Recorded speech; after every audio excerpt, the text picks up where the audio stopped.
la partie 3 du programme du deuxième bac, évolution des systèmes électriques. Le premier chapitre en électricité, c'est le dipôle RC. Ce chapitre, je vais le faire en deux parties.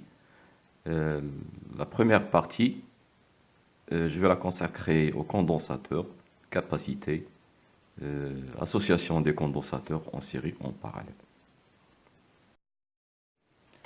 On commence par le condensateur, sa définition. Le condensateur, c'est un dipôle constitué de deux surfaces conductrices appelées armatures, séparées par un isolant. Ces deux armatures sont des plaques métalliques qui peuvent porter des charges électriques. On symbolise un condensateur par le symbole suivant, le symbole du condensateur. On a là les deux armatures, c'est-à-dire les deux plaques, qui sont chargées, l'une chargée positivement, l'autre chargée négativement, armature. Entre les deux armatures, un isolant. La charge d'un condensateur, c'est la charge de l'armature positive notée Q en coulomb. C'est-à-dire c'est la valeur absolue de la charge QA et QB, parce que les deux charges, l'une positive et la deuxième négative. Donc la charge d'un condensateur, c'est la valeur absolue de la charge de l'une des deux plaques. On peut se poser la question, comment les deux armatures se chargent-elles? Les deux armatures du condensateur, on branche le condensateur à un générateur. Le générateur a une borne négative et une borne positive. Le courant électrique circule dans ce sens. Le courant électrique I. Les électrons se déplacent dans le sens contraire. Donc les charges électriques qui sont les électrons vont se déplacer pour s'accumuler sur cette armature. Et cette armature va porter la charge négative. Par contre, l'autre armature, sur l'autre armature, il y aura un manque de charge électrique, ce qui se traduit par une charge positive. C'est comme ça que les deux armatures se chargent. Le condensateur étant chargé peut être utilisé comme une source de courant électrique. Bon, j'élimine le générateur et je peux utiliser ce condensateur comme une source de courant électrique pour alimenter par exemple une lampe. Relation entre la charge et l'intensité du courant électrique. Donc au cours de la charge d'un condensateur, la charge augmente, et au cours de la décharge du condensateur, la charge diminue. Donc la charge Q, il varie avec le temps.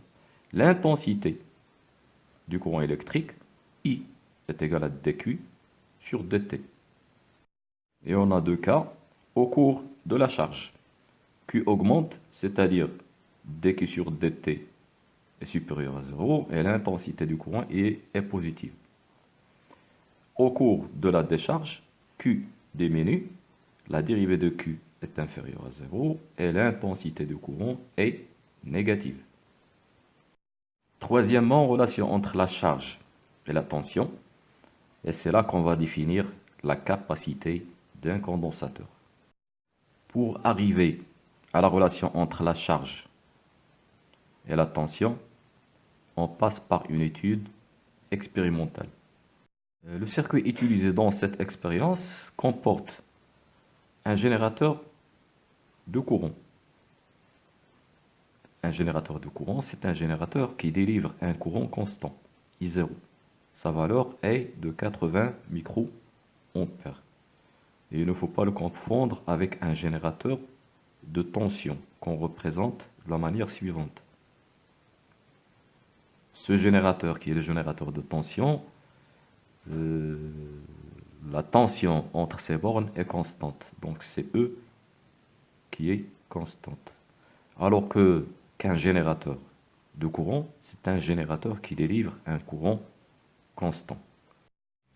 Dans cette expérience, On ferme l'interrupteur K pendant 5 secondes. Puis on mesure la tension UAB. On ferme l'interrupteur encore une autre fois pendant 10 secondes. Et on note la valeur de la tension, etc. Et à l'aide d'un tableau de mesure, on obtient la durée de T en fonction de la tension UAB. L'expérience, on ferme l'interrupteur, le chronomètre se déclenche et on relève les tensions UAB aux bornes du condensateur après chaque durée de 5 secondes, c'est-à-dire 10 secondes, 5 secondes, 10 secondes, 15 secondes, etc. Le tableau de mesure. Après 5 secondes, la tension est de 0,85. Après 10 secondes, 1,70, etc. Donc on remarque que quand la durée de la charge augmente, la tension aux bornes du condensateur augmente. Bon, maintenant, l'exploitation de ces résultats avec 5 questions. La première question, représenter la courbe UAB en fonction du temps. Bien sûr, à partir du tableau de mesure. Donc, en utilisant le tableau de mesure, on obtient le tracé suivant. Pour la valeur 5, donc 5, ça correspond à 0,85. 5, 0,85. Donc, je représente là seulement un point. Les autres points vont être alignés et on aura une droite qui passe par l'origine. Bon, c'est simple à faire. La deuxième question, déterminer la pente de la droite obtenue. Donc, la détermination de la pente de la droite. Donc, pour déterminer la pente de la droite, puisque la droite passe par l'origine, on met directement 0,85 divisé par 5. Donc la pente de la droite, que je vais noter K, c'est la variation de la tension sur la variation du temps. 0,85 moins 0,5 moins 0. Donc ça fait 0,17 système international. Donc je ne m'intéresse pas à l'unité. Si je veux mettre l'unité, on a une tension sur le temps, donc c'est volts par seconde, que je veux mettre tout simplement système international. La troisième question, donne l'expression de QA, charge de l'armature A, en fonction de I0. I0 qui est l'intensité du courant qui passe par le condensateur, et du temps T. La réponse à cette question, I0 est égal à Q sur A. On sait que pour une portion de conducteur qui est parcourue par une charge Q, pendant un certain temps T, cette portion est parcourue par un courant I est égal à Q sur T. C'est ça la définition de l'intensité du courant électrique. Donc I0 est égal à QA sur T, donc QA est égal à I0 fois T. La quatrième question, on déduire l'expression de QA en fonction de I0 et de la tension U0. J'en déduis la réponse à la question C4 à partir des deux autres réponses. Donc à partir de ces deux, on peut écrire UAB est égal à K fois T, puisque K est la pente. Donc K est égal à UAB sur delta T. Cela veut dire que UAB est égal à K fois T. À partir de cette expression, je peux écrire T est égal à UAB sur K. D'autre part, et d'après la question C3, on a QA qui est égal à I0 fois T. Donc j'écris QA est égal à I0 fois T. Est égal à I0 fois T qui est égal à UAB sur K. UAB sur K. Que je peux écrire autrement, I0 sur K multiplié par UAB. Et la cinquième et dernière question, on appelle I0 sur K capacité du condensateur. on la note C. Calculer sa valeur. La réponse à cette question, c'est 5. I0 sur K, qu'on appelle capacité du condensateur, égale 80 fois 10 puissance moins 6, 80 microampères. Le micro, 1 microampère est égal à 10 puissance moins 6 ampères. Divisé par K, la valeur de K qu'on a trouvé 0,17. Et je trouve 4,7 fois 10 puissance moins 4. L'unité de la capacité, c'est le farad. Farad. L'unité de la capacité dans le système international, c'est le farad. Mais on peut aussi utiliser le sous-multiple du farad, qui est le 1 millifarad, 10-3. Le 1 micro, 10-6. Nano, 10-9. Pico, 10-12. D'après ce qu'on vient de trouver, on a QA est égal à I0 sur K fois UAB. QA est égal à I0 sur K fois la tension UAB. On a dit que ce quotient I0 sur K, on l'appelle la capacité du condensateur. Donc on va remplacer I0 sur K par C, qui est la capacité du condensateur, et on écrit que A est égal à C fois UAB. Conclusion. Q est égal à C fois UC. Q, la charge du condensateur. C, sa capacité. UC, c'est la tension aux bornes du condensateur. Le schéma. Remarquez que la flèche qui représente la tension UC est dans le sens contraire de la flèche qui représente le courant électrique. On appelle cette convention la convention récepteur. Donc la relation que je viens de citer, Q est égal à C fois UC, c'est une relation qu'on applique dans la convention récepteur. La convention récepteur, c'est quand on a la flèche qui représente la tension et dans le sens inverse, la flèche qui représente le courant électrique. Si les deux flèches ont le même sens, dans ce cas, la convention n'est plus récepteur, c'est une convention générateur. Et dans ce cas, Q est égal moins C fois UC. Et il s'agit d'une convention générateur dans ce cas. Cette relation Q est égal à C fois UC, c'est la deuxième relation qu'il faut apprendre par cœur. On a déjà vu une autre relation, la relation qui nous donne l'intensité du courant électrique qui est égale à dQ sur dt. Grand 2, groupement de condensateurs. On dit groupement ou bien association de condensateurs. Ça peut vous rappeler l'association des conducteurs ohmiques, notre commun. Là aussi, on peut associer le condensateur en série ou en parallèle. On commence par l'association en série. Donc là, on a deux condensateurs qui sont associés en série. Ces deux condensateurs, on peut les remplacer par un seul condensateur. La charge du condensateur, l'expression qu'on vient de voir, Q est égale à C fois UC. Donc la tension UC est égale à Q sur C.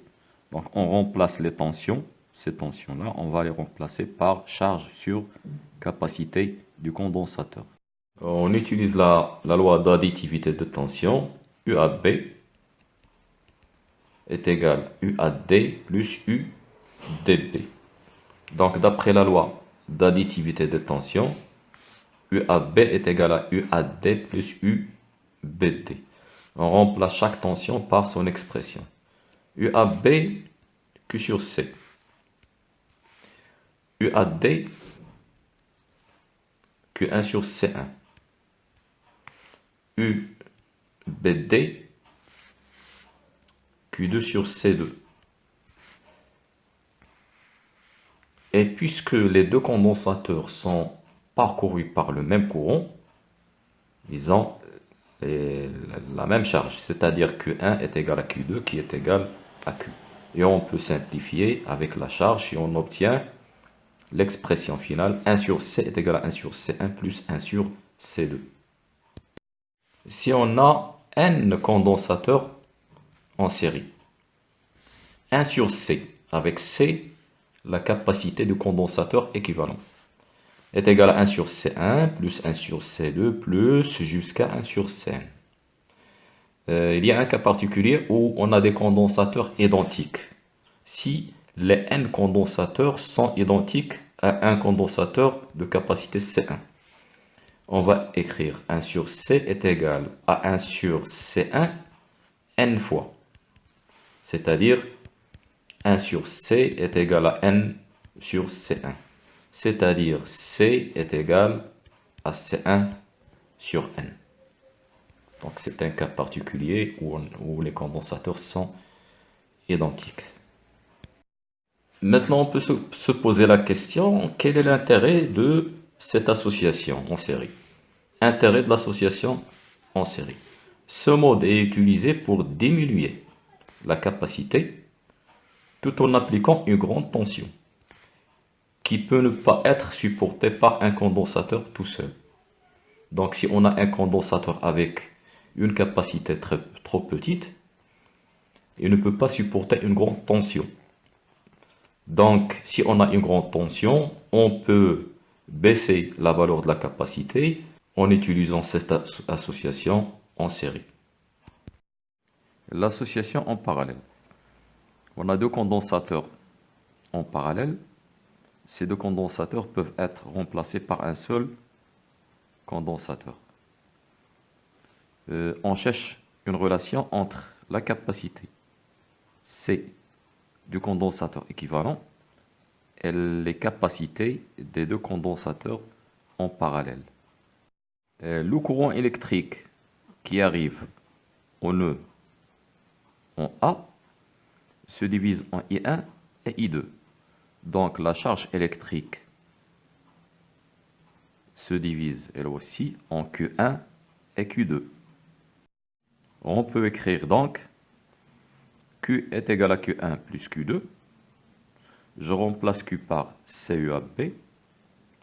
Je remplace Q1 par C1 UAB et Q2 par C2 UAB. Je simplifie par UAB et j'obtiens C est égal à C1 plus C2.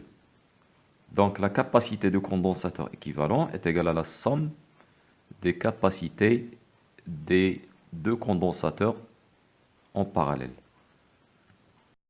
Et je peux généraliser ce résultat dans le cas de n condensateurs en parallèle. C est égal à C1 plus C2 plus jusqu'à Cn. L'intérêt de l'association en parallèle. Il permet, en appliquant une tension faible, d'obtenir une grande charge électrique qui ne peut être portée par un seul condensateur, par un condensateur seul.